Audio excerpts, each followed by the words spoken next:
الله تعالی عنہ راغی. یو بل کس ته انصاری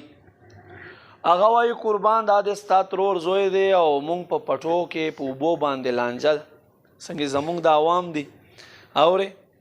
بس بیا حق او ناحق ته نه ګوري. مولوي صاحب ته ډېر ښکته اوبره کېږي خو کله چې مولوي صاحب حق بیانوي که نه خفه کېږئ ما تاسو نه یادوم هر هغه سړی یادوم چې په دې کې ملوث وي. نه څه وایي یاره مولوي صاحب ته نه پوهېږي هغه دور وستلی دی. نور مولوي صاحب ته ناست دي جمعې په شپې ورته ناست دي جمعې په ورځې ورته ناست او داسې هم په غم خادۍ کې ورته ناست خو چې داسې خبر کوي چې د په زړه باندې ښه نه راځي د ده په نفس باندې خپک دی بیا وایي مولوي صاحب ته نه پوهېږي. الله محبوب فیصله ور وکړله وایي داسې به وکړې چې زبیر پټای مخکې د حضرت زبیر رضی الله تعالی اول دی خپل پټیله اوبه ورکوي بیا به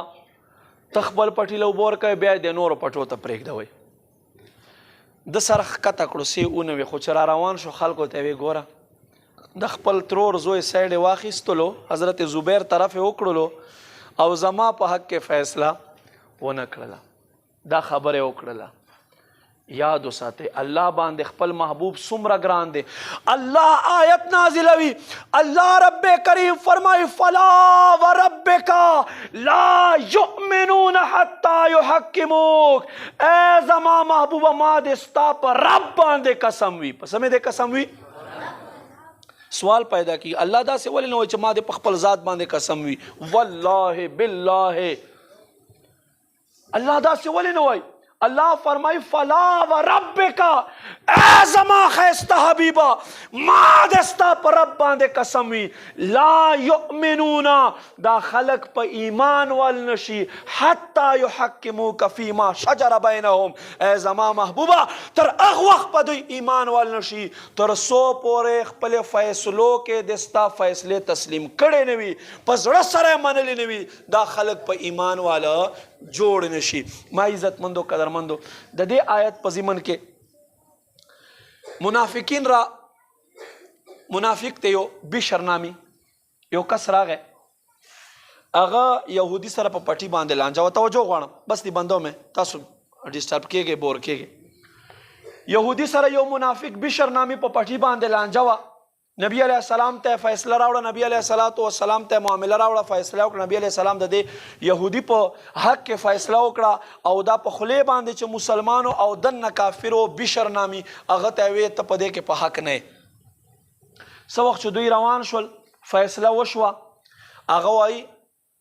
منافق چونکې حضرت عمر خو د یهودیانو غټ دشمن دی راځه کېدای شي دا حربه مې کار راوړي وی داسې وکړه فلانیه چې دا فیصله نبی علیہ السلام خو وکړه ستا په حق کې زما زړه لا تسله نه ده خوړلې راځه چې لاړ شو حضرت عمر خواته حضرت عمر چې چا په حق کې فیصله وکړله بس هغه فیصله بیا ما قبوله. یهودي وخاندل وی چې د ستاسو نبی فیصله وکړه او ته نه منې خو ځه نبی علیہ السلام نه بعد به حضرت عمر ته ورشو په حضرت عمر به فیصله وکړه. حضرت عمر ته راغله چې حضرت عمر ته راغه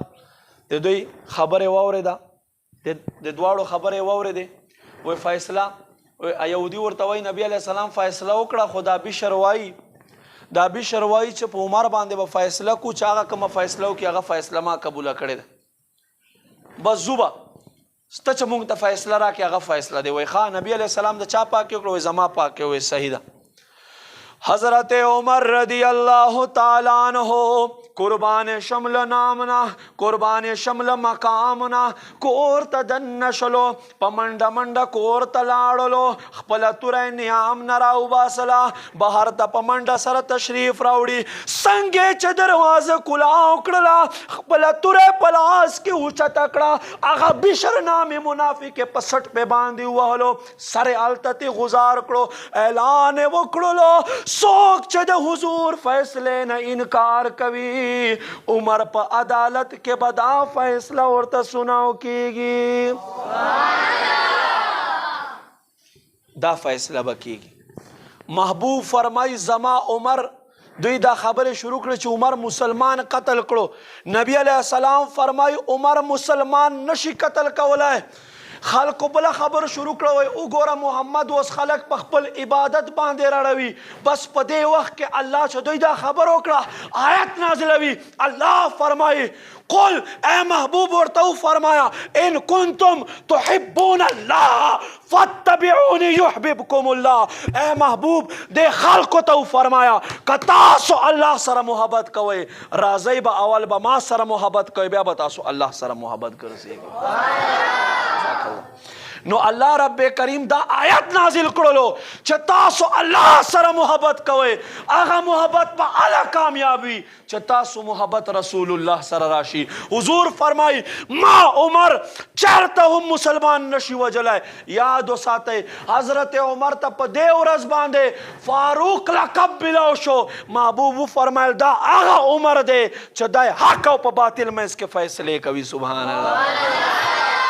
نو دا د محبوب شان دی دا د محبوب مقام دی الله دې موږ ته محبوب په محبت کې رنګېدو توفیق را نصیب کی په مینا محبت سره دا دوه کړی نات را سره وای امام زین العابدین لیکلی شاه صاحب وای